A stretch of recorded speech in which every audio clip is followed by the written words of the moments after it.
Hey guys, this is Warren from the Paladin Journal, and welcome back to another Horus Heresy book review. And this time we're going to be tackling one of what I think is one of the best books of the entire series, or at least like the first set of 25 books, which is Mechanicum by Graham McNeill. Now, this book is a very special one because this is the first time that we get an in depth look into how the Adeptus Mechanicus works in the era of the heresy. So that is the Millennium M31.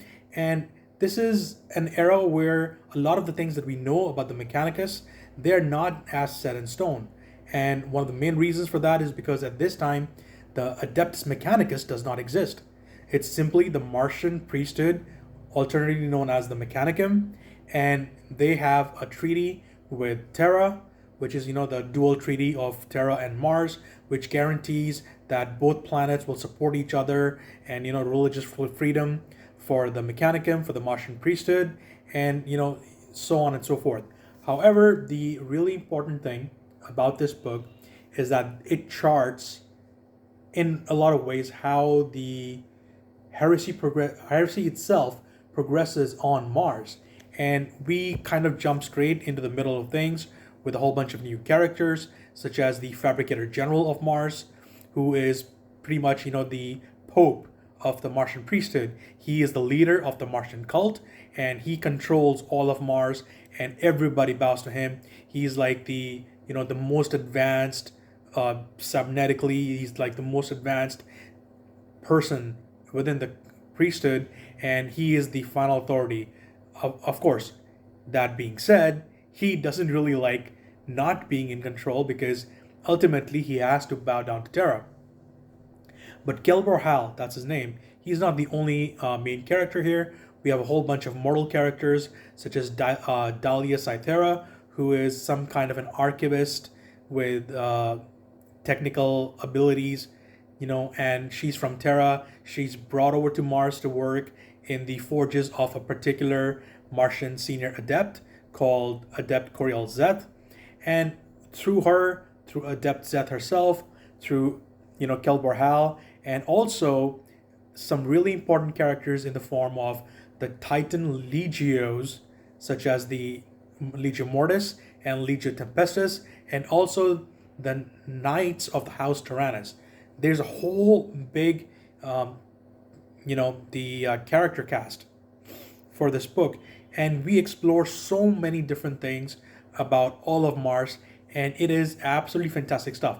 This is the kind of book you want to read if you want to get some really in-depth insight into a faction, and not just from one angle, but multiple different angles. Like I said, you have the Fabricator General and his cronies and his opposite numbers at his strata of society. You have Adept Coriel Zeth and her level within the Martian priesthood, and then you have all these mortal characters and all the other supporting cast members who all combine together to give us a huge insight into how the Martian priesthood of M31 functions, what their divisions are like, what are their preferences, what do they like, what do they hate, how do they work, what is the culture of Mars, and all of that is supremely important. But like I said, we kind of like jump straight into the middle of things here. There is a prologue that shows the coming of the Emperor to Mars and how he presents himself as essentially the Omnissiah, the machine god, and he uses that as leverage to gain control over the Martian priesthood, at least to the level that they are very willing to ally with him to fulfill his goals of the Great Crusade and arming the legions Astartes and manufacturing all the technology that the Emperor needs for his conquest of the entire galaxy. Now, all of that being said, and also that I really love this book. Almost like 20 years ago, or like 18 years ago, whatever it was, when I first read this book, and again sometime later when I did a reread, I found it to be one of the best books of heresy. I still hold to that. But now, with the benefit of all the hindsight that I've read up to like about 40-ish books in the heresy series, and so many of the audio dramas and everything, all of that knowledge that I have now doing a reread at this point in the entire journey is that yes, the book still holds fairly well, but there are some things that really stick out, and a lot of that has to do with the pacing of the book. There are sections which they jump between different character viewpoints and different locations as well, but then there is no clear line that's connecting them, because sometimes it's like, okay, so we go from like a, this one scene that takes like 2 or 3 pages, then we move on to another scene with the same characters, but it's like days have passed, or the difference is like, okay, you switch to you have go from one viewpoint to another viewpoint, and it's like maybe a matter of hours or however much time it takes. The overall plot of the novel, I believe, takes place over the period of, I want to say, at least 2 months. Roughly speaking, I believe it takes that long. And, I think that if the pacing had been a little bit better, this could have been a much better book. And in fact, if this was a two-parter, like Prosper Burns and A Thousand Suns, that duology within the Horus Heresy series, if it had been something like that, this would have been, like 5 times better, 6 times better, because there's so much material here. Because, like I said, it's not just about the workings of the Martial priesthood at the highest levels, or just at the lower levels, or at the middle levels, but across all of those levels, it deals with the origins of the Mechanicum, the origins of perhaps the myths about the Emperor, and how all of that affects the heresy, what Horus Lupercal is up to, how he influences and manipulates the Martian priesthood for his own ends, and so on and so forth. And all these massive battles between the different knight houses and the legios and all of that. There's so much ground to cover, and I believe that in the second half of the book, the pacing really ramps up, which I liked, generally speaking. But also I felt like we were a bit underserved, and there are some things that happen where you're like, okay, so that should really have been explored a little bit more, because it has such huge ramifications, such as the fact that one of the first people to meet the Emperor when he landed on Mars was, and let me refresh myself, I don't want to screw this up. Let's see. Brother Verticorda. So he is Brother Verticorda is, where is he? He is the Lord Commander of the Knights of Tyrannus. So like I said, they are a knight house in service to the Martian priesthood, although the divisions between them are very strong at this point, and even between the Martian priesthood and the legios, the Titan legios, because at this point they're not all one body, they're all disparate bodies, although they all work together. And just because of the nature of the Titan legios and the night houses, because they need so much from the Martian priesthood, because without all those adepts, all those tech marines, and all those tech adepts and everything, all of that, these would not function. The night houses wouldn't function, the legios would not function. So there's a strong sense of togetherness, so to speak. However, like I said, Brother Verticorda is the first one to meet the Emperor, and his decisions at that point in time, they have such huge ramifications. But we learned so little about Commander Verticorda. We learned so little about Princeps Camulus, who is the senior most princeps of Legia Tempestus. These guys are the loyalists on Mars. Sorry, not Camulus. Excuse me. Oh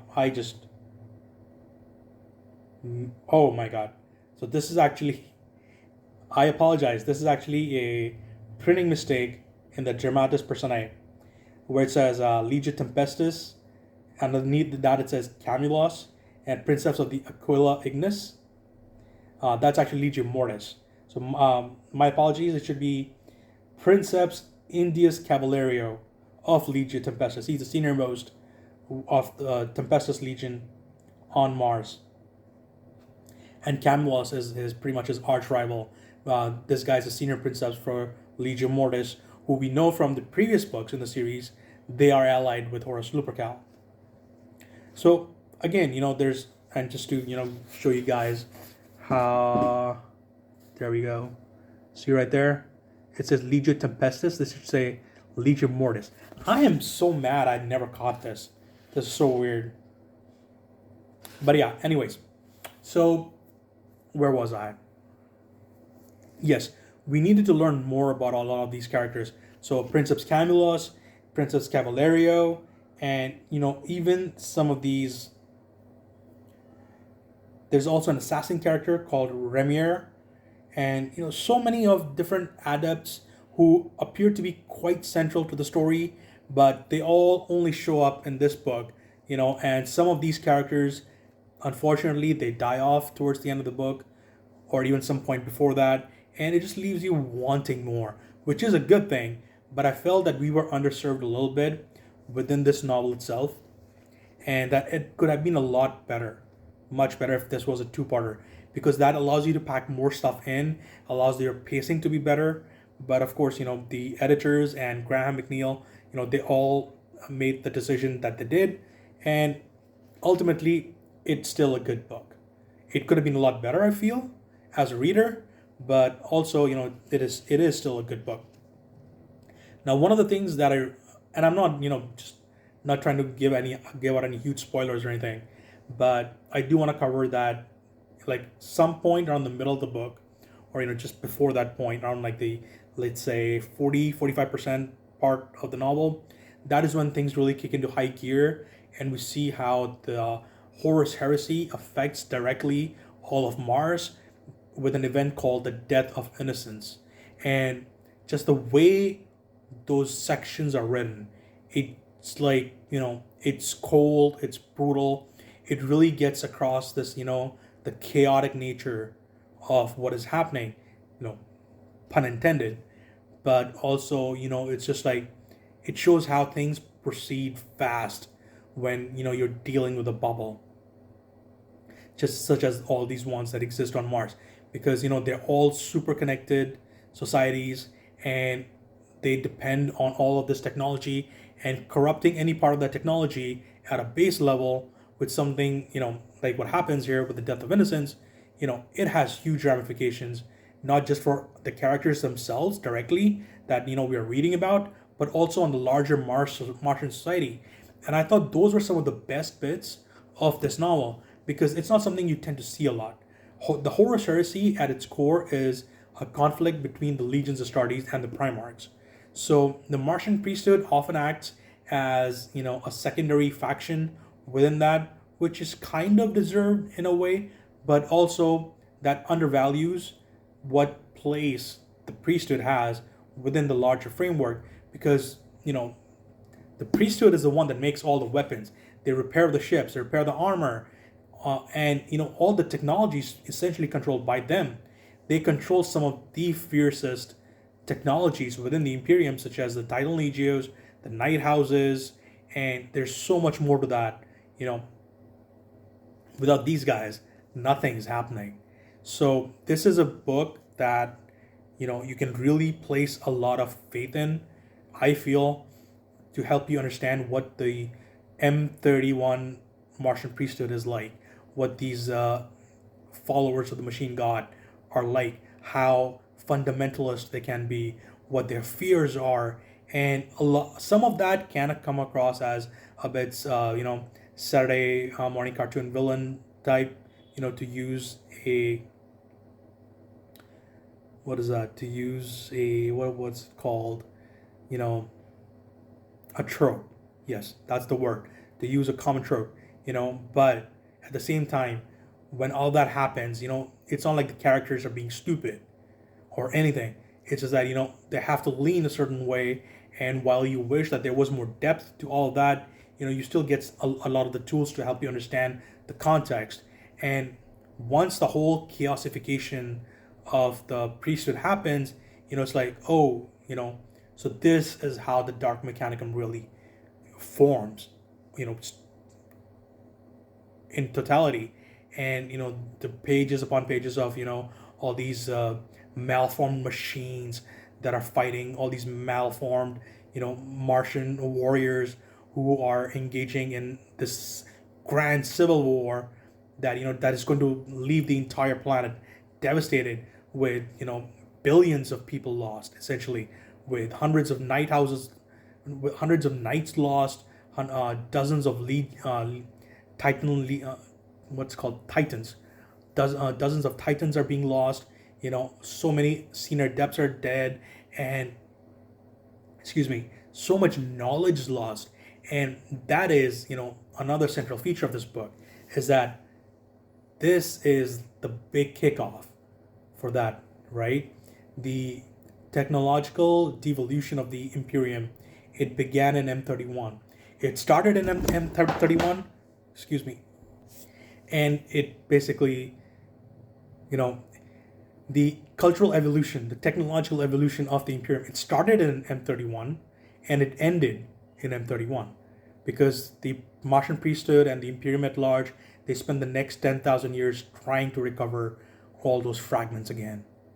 And it's like when your best and brightest are lost, ones who could really push the envelope of accepted frameworks and all that knowledge, you have no one else who can really cross those boundaries. Yeah, you're gonna lose a lot. And it's like it starts off as like kind of like this fun adventure romp. It transitions to technological body horror, and it ends with being this huge tragedy, which is just like it really makes you feel for what all these people are going to go through down the line. And also helps you give so much context to the world of Warhammer 40k. And that is the key part, right? Ultimately, that is the key part.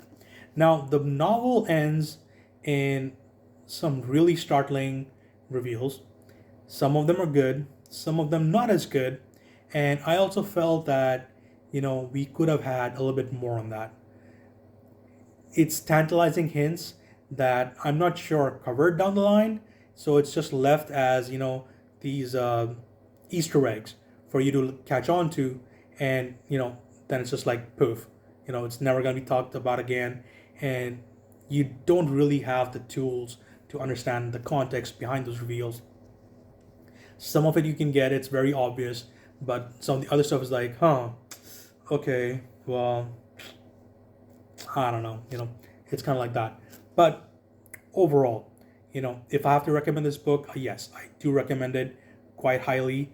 I think it's a fantastic book. It has some really great characters, and it does suffer from some of the obvious characterizations that float about within Warhammer.